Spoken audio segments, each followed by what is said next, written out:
નમસ્કાર, શો ટાઈમમાં આપનું સ્વાગત છે. ભાવનગર નજીક આવેલ ભંડારિયા ગામમાં નવા બની રહેલા ઓજ ઇન્સ્ટિટ્યૂટ સંસ્થાના બિલ્ડિંગના કામમાં પોતાની પાસેથી મટીરીયલ ખરીદવા માટે ધમકી આપી બળજબરીપૂર્વક રૂપિયા 5,000 પડાવી લેનાર ભંડારિયાના શખ્સની પોલીસે ધરપકડ કરી છે.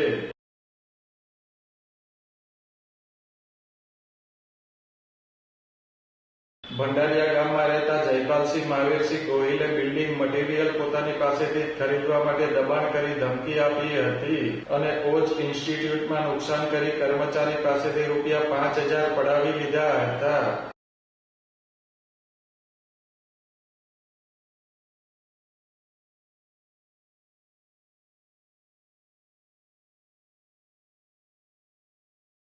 આ બનાવ અંગે વરતેજ પોલીસે આરોપીની ગણતરીની કલાકોમાં ધરપકડ કરી કાયદેસર કાર્યવાહી હાથ ધરી છે.